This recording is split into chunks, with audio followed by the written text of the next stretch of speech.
Yeah.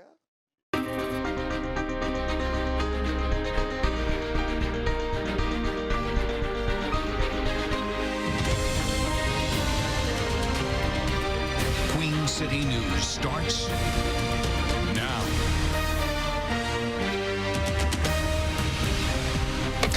Welcome into Queen City News Now on your Friday. I'm Julian Sador. I'm meteorologist Ted Payton with your pinpoint weather forecast, and I'll tell you what, yesterday was a treat, Julian. It was. It was a treat. So is that music, too. It just gets you fired up, doesn't it? Are you awake at 4 a.m.? Right. Oh, man, we are. Yesterday was a treat, and then the weekend, Ted, you did it again. You gave us a good weekend, so we're going to forgive you for that Wednesday rain because the weekend forecast looking good. I might have to ask for forgiveness again because we do have rain chances for tonight into to tomorrow morning.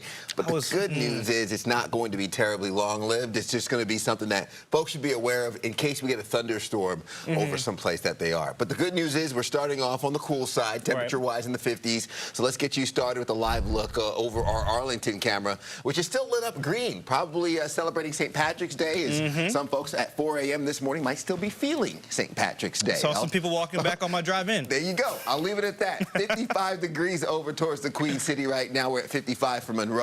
Temperature-wise, still holding on to the mid-50s for most of the Queen City and surrounding areas.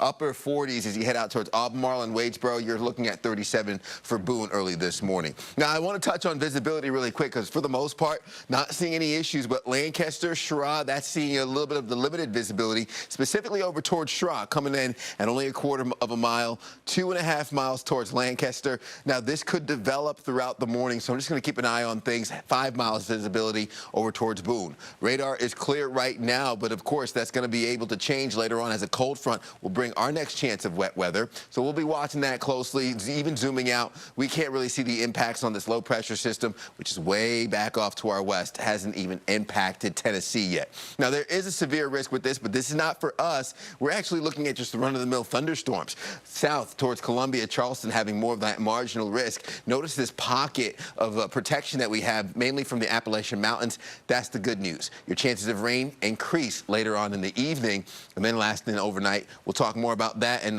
what events are happening for the weekend coming up here in the next 5 minutes. Julian? All right, Ted, thank you. World leaders are calling for an investigation into Russian forces' repeated attacks on civilian targets, including airstrikes on schools, hospitals, and residential areas. World health leaders say there have been 43 attacks on hospitals and health facilities. American officials are currently evaluating whether war crimes were committed.